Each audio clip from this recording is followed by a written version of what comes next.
रासायनिक वर्गीकरण, यानी पदार्थों को कितने वर्गों में बांटा गया है। ठीक है, बात करते हैं एक, देखिएगा रासायनिक वर्गीकरण के अंतर्गत पदार्थ को दो वर्गों में बांटा गया है।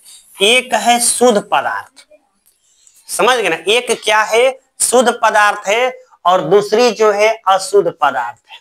समझ गए, शुद्ध मतलब ये हुआ कि उसमें कोई मिलावट नहीं, अशुद्ध का मतलब होता है उसमें मिलावट है। ठीक ना, शुद्ध पदार्थ को दो भागों में बांटा गया, एक हो गया तत्व, दूसरा हो गया यौगिक। फिर तत्व को तीन भागों में बांटा गया है, धातु, अधातु और उपधातु। याद रखिएगा शुद्ध पदार्थों को दो वर्गों में रखा गया, तत्व और यौगिक, और तत्व को तीन वर्गों में, धातु, अधातु और उपधातु।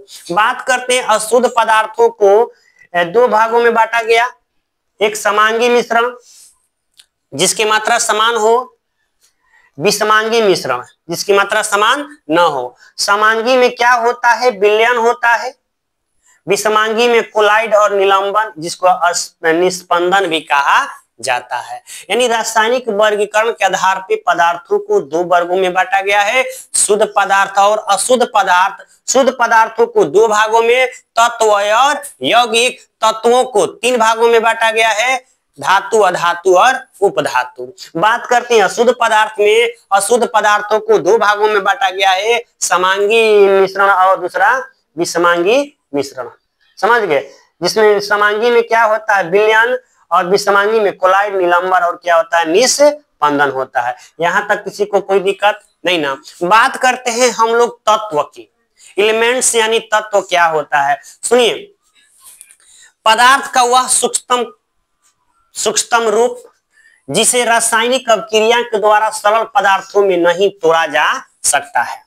याद रखिएगा, पदार्थ का वह सूक्ष्मतम कण, पदार्थ का वह सूक्ष्मतम कण, पदार्थ का वह सूक्ष्मतम रूप, यह पदार्थ का सबसे सूक्ष्मतम रूप है जिसे रासायनिक अभिक्रिया द्वारा, जिसे रासायनिक अभिक्रिया द्वारा सरल पदार्थों में नहीं तोड़ सकते, सरल पदार्थों में नहीं तोड़ सकते। जैसे कि हो गया सोडियम, सोडियम हो गया, नाइट्रोजन हो गया, ऑक्सीजन हो गया, क्लोरीन हो गया, लिथियम, जितने भी तत्व हैं, कुल कितने तत्व क्या थे अभी तक 118 गो।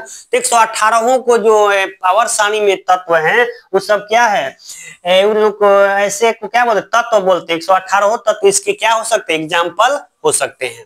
समझ गए ना, यहां तक किसी कोई दिक्कत नहीं ना। बात करते हैं यौगिक की, तत्व, यौगिक और मिश्रण होता है। तत्व समझ गए, उस तत्व जो पदार्थ का सूक्ष्मतम रूप होता है जिसे रासायनिक अभिक्रियाओं द्वारा सरल रूप में उसे तोड़ा नहीं जा सकता है। जितने भी तत्व 118 तत्व हैं, इस सब 118 सारणी में कुल कितने तत्व हैं, 118 गो। अब बात करते हैं यौगिक की। देखो, यौगिक यानी कंपाउंड में क्या होता है, दो या दो से अधिक तत्वों को एक निश्चित अनुपात में मिलाने से क्या बनेगा, यौगिक बनेगा। यौगिक बनाने के लिए क्या चाहिए, इसमें दो या दो से अधिक पदार्थों को निश्चित अनुपात में मिलाया जाता है, उसे क्या कहते हैं, यौगिक कहते हैं। जैसे यहाँ पे देखो जल, इसमें जल, जल क्या है, एक यौगिक है, और NaCl नमक क्या है, यौगिक है। हाइड्रोक्लोरिक अम्ल क्या है, यौगिक है, और CO2 क्या है, यौगिक है। इसमें निश्चित अनुपात बताया गया ना, hydrogen 2 oxygen 1, HCl 1 hydrogen 1 chlorine 1, carbon dioxide 1 O2 2 मिला है तो क्या बना है, ये सब अभिक्रिया हुई है। तो यहाँ पे निश्चित अनुपात में मिलकर बने हैं, इसीलिए ऐसे पदार्थों को क्या कहेंगे, यौगिक कहेंगे। क्या कहेंगे, यौगिक। यहाँ तक किसी कोई दिक्कत नहीं ना। अब बात करते हैं यौगिकों को सरल भागों में तोड़ा जा सकता है। यौगिक को, जैसे मान लो यहाँ पर देखो नमक बना है NaCl से, इसको नहीं तोड़ सकते, Na अलग हो जाएगा, Cl अलग हो जाएगा, हो जाएगा नहीं होगा, बोलो, हो जाएगा ना। तो याद रखिए NaCl को सोडियम और क्लोरीन अलग अलग भागों में इसको तोड़ा जा सकता है। तो याद रखिए, यही कह रहा है यौगिक को सरल भागों में तोड़ा जा सकता है क्योंकि ये शुद्ध पदार्थ के क्या होते हैं, बने होते हैं। आपको बताए थे तत्व जो होते शुद्ध पदार्थ होते हैं, तत्व क्या होते हैं, शुद्ध पदार्थ होते हैं। ये तत्व से न मिलके बने हैं, ये इन्हें क्या है, तत्व है, तत्व से मिलकर बने हैं और तत्व क्या होते हैं, शुद्ध होते हैं। यहां तक किसी कोई दिक्कत नहीं ना। अब बात करते हैं जो नमक होता है NaCl को वाष्पीकरण द्वारा या आसवन विधि से इसको क्या जल से अलग किया जा सकता है। जल से अलग करना है तो NaCl माने क्या, नमक को, तो किसके द्वारा अलग करेंगे, इन वाष्पीकरण या आसवन विधि द्वारा जल से इसको हम लोग अलग कर सकते हैं। अब बात करते हैं मिश्रण की। देखो मिश्रण में क्या होता है, जब दो या दो से अधिक पदार्थों को किसी भी अनुपात में मिलाकर बना दो, किसी भी अनुपात में मिला के बना दोगे उसे क्या कहेंगे, मिश्रण कहेंगे। क्या कहेंगे, मिश्रण। जैसे कॉफी हो गया, वाइन हो गया, हवा हो गया, ब्रश हो गया, स्टील हो गया, नेचुरल गैस हो गया, ये सब ब्लड होगी, सब क्या है, मिश्रण है। क्या है, मिश्रण है। क्या है, मिश्रण। तो याद रखिएगा मिश्रण को किसी भी अनुपात में मिलाने से बनता है। मिश्रण कैसे बनता है, किसी भी अनुपात में मिला दीजिए पदार्थों को तो क्या बनेगा, मिश्रण। तो भौतिक विधि द्वारा इसके रासायनिक अवयवों को अलग नहीं कर सकते। याद रखिएगा मिश्रण को भौतिक रासायनिक अवयवों द्वारा, भौतिक विधि द्वारा, याद, भौतिक विधि द्वारा इसके रासायनिक अवयवों को अलग नहीं किया जा सकता है। तो याद हो गया ना, मिश्रण तत्व, यौगिक, मिश्रण तत्व मैंने क्या बताया, पदार्थ का शुद्ध पदार्थ जैसे नाइट्रोजन, ऑक्सीजन, हाइड्रोजन, ये सब क्या है, तत्व है। में यौगिक में मैंने क्या बताया, जब दो या दो से अधिक तत्वों को एक निश्चित अनुपात में मिलाएंगे तो क्या बनेगा, यौगिक बनेगा। मिश्रण में मैंने बताया कि जब किसी पदार्थ, दो या दो से अधिक पदार्थों को किसी भी अनुपात में, माने अनिश्चित अनुपात में मिला देंगे तो क्या बनेगा, मिश्रण। नमक क्या है, यौगिक है। नमक क्या है, यौगिक है। बताइएगा हवा क्या है, मिश्रण है। हवा क्या है, मिश्रण है। हवा क्या है, मिश्रण है। वाइन क्या है, मिश्रण है। कॉफी क्या है, मिश्रण है।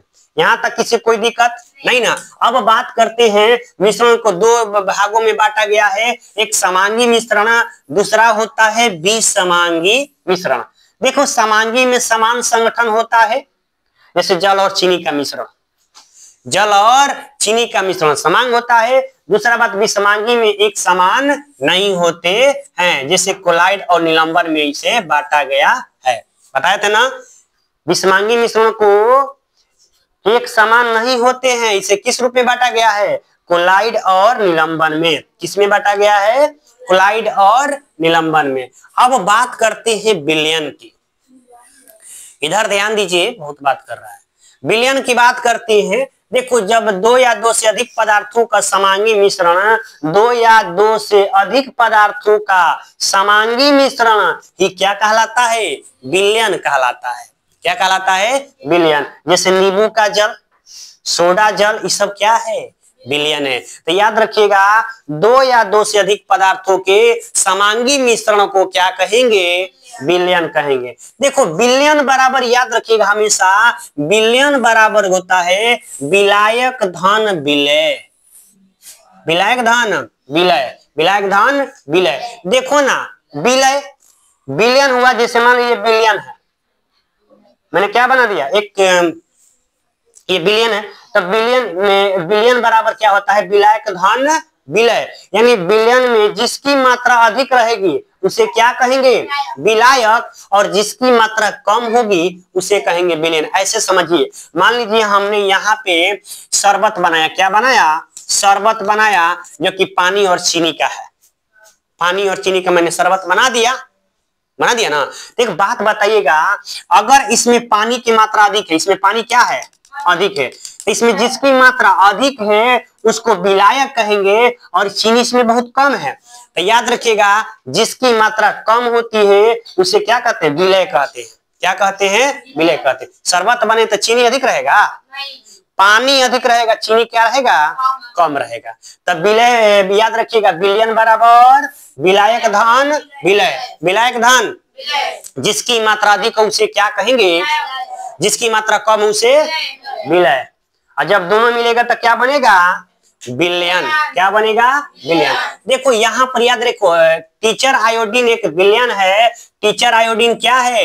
बिलियन है। लेकिन इसमें जो है एल्कोहल क्या होगा? इसमें एल्कोहल की मात्रा अधिक होती है, इसको विलायक कहेंगे। एल्कोहल को क्या कहेंगे? विलायक। और इसमें आयोडीन होता है, इसे आयोडीन क्या हो जाएगा? विलय। क्या हो जाएगा? विलय। यानी आयोडीन यानी नमक की मात्रा कम होती है और एल्कोहल की मात्रा क्या होता है? इसमें ज्यादा होता है। तो जब एल्कोहल और आयोडीन मिलता है तो क्या बनता है? Teacher iodine. क्या बनता है?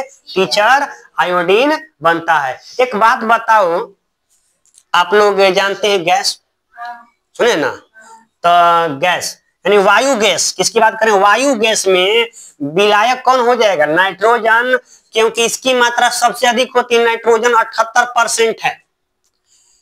नाइट्रोजन क्या है? 78% है। तो याद रखिएगा विलायक क्या हो जाएगा? नाइट्रोजन। यानी याद रखो एक शब्द में, जिसकी मात्रा अधिक हो उसे कहेंगे विलायक, जिसकी मात्रा कम हो उसे विलय। और जब विलय और विलायक मिलेगा तो क्या बनेगा? बिलियन बनेगा। क्या बनेगा? बिलियन। अब देखो बिलियन के गुण के बारे में याद रखिएगा। बिलियन जो होते हैं समांगी मिश्रण है, माने एक समान रूप से होते हैं। कण के आकार 10⁻⁹ मीटर होता है। इतने छोटे होते हैं कि खुली आंखों से दिखाई नहीं देते हैं और इन्हें यह अस्थाई होता है और छान कर विलय के कणों को अलग नहीं किया जा सकता है। इतने छोटे होते हैं, इनको छान भी नहीं सकते। जब आंख से दिखाई नहीं दे रहा है तो छान सकते हैं? नहीं ना। एक बात बता